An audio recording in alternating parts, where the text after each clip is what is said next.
আমি অ্যাজমাজনিত রোগে অনেক দিন যাবত বিছানায় অসুস্থ অবস্থায় ছিলাম।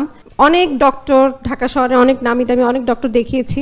পরিণতি যেটা হয়েছে, আমি ডে বাই ডে অবনতি এবং বিছানায় পড়ে গিয়েছিলাম এবং বাথরুমে যাওয়ার মতো আমার পজিশন ছিল না। তো ওই যে ফেসবুকের অদলে, সে 19 সালের কথা বলছি, তখনই আমি ডাক্তার জাহিন কবির স্যারের ভিডিওগুলো দেখতে পাই।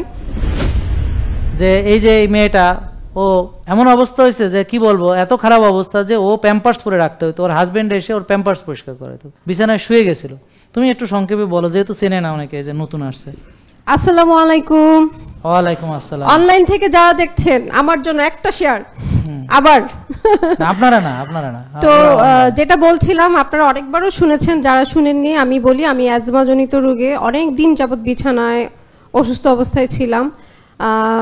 অনেক ডক্টর, ঢাকা শহরে অনেক নামি দামি অনেক ডক্টর দেখিয়েছি, কিন্তু আমার লাস্ট পরিণতি যেটা হয়েছে, আমি ডে বাই ডে অবনতি এবং বিছানায় পড়ে গিয়েছিলাম এবং বাথরুমে যাওয়ার মতো আমার পজিশন ছিল না।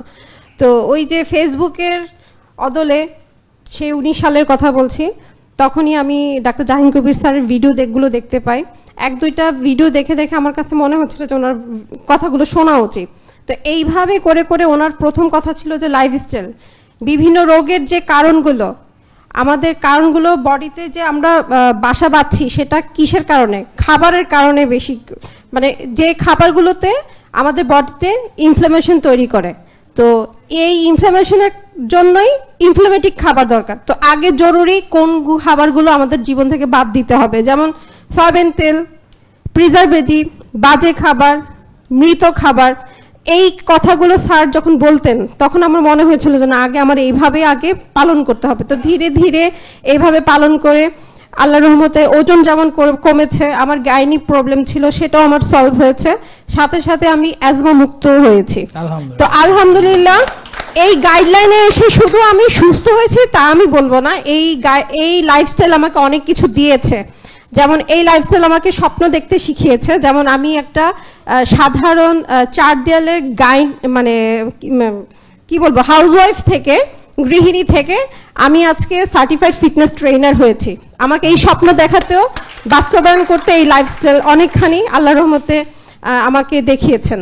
তো এই লাইফস্টাইলে এসে অনেক কিছু আমি পেয়েছি। যেমন আমার কাজের কারণে, আমি যেহেতু নারীদের নিয়ে কাজ করছি, তো ওইখান থেকে ছোট্ট একটা যদি গল্প বলি, আমার একটা মেয়ের কথায়, উনি অনেক দিন যাবত উনি ওনার প্রফেশন থেকে দূরে ছিলেন, টিচিং প্রফেশন থেকে, because of owner neuro problem ছিল। ওনার পায়ের রগে এভাবে গুটলি গুটলি বেঁধে যেত ওনার তথ্য মতে। উনি অনেক ডক্টর দেখিয়েছেন, দেশ এবং দেশের বাইরে।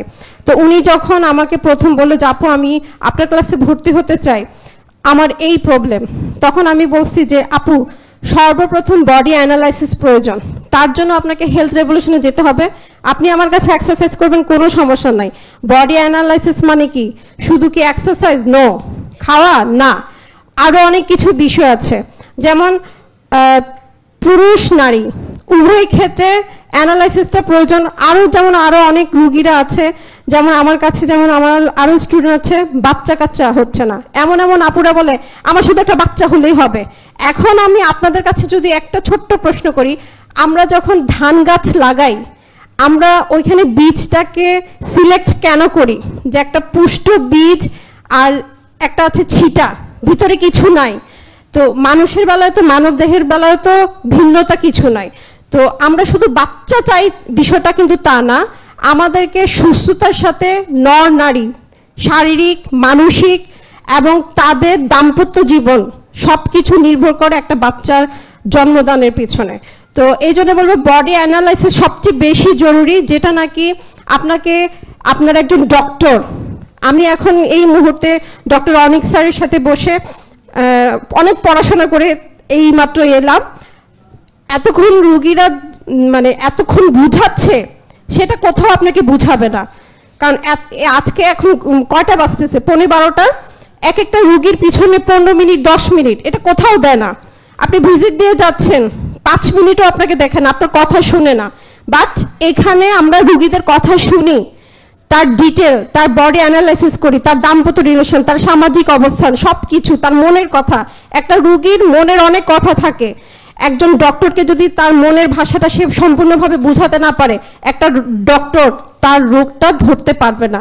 বাট আমাদের হেলথ রেভলিউশনে আমি বলবো, যারা আসে আমরা রোগী হয়ে আসি, কিন্তু যাই কিন্তু সুস্থ মানুষ হয়ে। কারণ আমি এখানে অনেক অনেক আমার আসা যাওয়া, আমার যখন প্রতিদিন এখানে আসি আমার কাছে মনে হয় যেটা আমার সেকেন্ড হোম। কারণ রুগী হয়ে মানুষ আসে ঠিকই, বাট একটা স্বপ্ন দেখে একটা সুস্থতার জীবন নিয়ে এখান থেকে যায়। কারণ কি, আপনার খাবারের গাইডলাইন পাচ্ছেন, আপনি টোটাল সামারি পাচ্ছেন আপনার দৈনিক কাজকর্মের, আপনার এক্সারসাইজের, আপনার মানসিক প্রশান্তির যে বিষয়গুলো সেখান থেকে আপনি জ্ঞান লাভ করে যাচ্ছেন। তো বলবো এই লাইফস্টাইল শুধু লাইফস্টাইল নয়, এই লাইফস্টাইলটা আমাদের জীবন কিভাবে সুস্থভাবে জীবনযাপন করতে পারি তাও শিখায়। তো ধন্যবাদ, আমার জন্য সবাই দোয়া করবেন। আমার অনলাইন ফিটনেস প্ল্যাটফর্মের নাম হচ্ছে ফিটনেস উইথ নিপা। আমার কাছে দেশ এবং দেশের বাইরের অনেক আপুরা ক্লাস করছেন, তাদের জন্য আমার হোয়াটসঅ্যাপ নাম্বারটা আরেকবার বলছি, 01816443463, শুধুমাত্র মহিলাদের জন্য। থ্যাংক ইউ, অনেক ধন্যবাদ, থ্যাংক ইউ নিপা। তো এই যে ও দেখেন আগে স্বামীর সেবা করতে পারতো না, বাচ্চাদের পারতো না, নিজে ওর সেবা করে ওরা অস্থির ছিল। আর এখন ফ্যামিলিতে কন্ট্রিবিউট করতে পারছে, ও ট্রেনার হিসেবে কাজ করছে। অনেক মহিলারা মানে আমাদের লাইফস্টাইল ফলো করার পাশাপাশি তার সঙ্গে ব্যায়াম করছে, করে তারা এখন রোগমুক্ত হচ্ছে, সুস্থ হচ্ছে।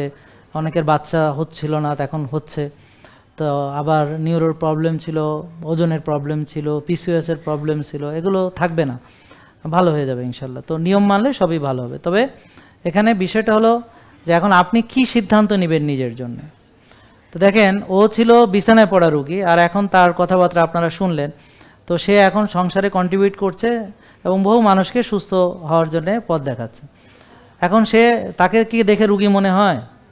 আর আপনারা যারা আজকে 15-20 বছর ধরে ডাক্তার দেখাচ্ছেন, চিকিৎসা করতেছেন, তাদের যে রুগী, এটা তো 10 মাইল দূর থেকে বোঝা যাবে। জেকে লাইফস্টাইল, ওষুধ মুক্ত সুস্থ জীবন।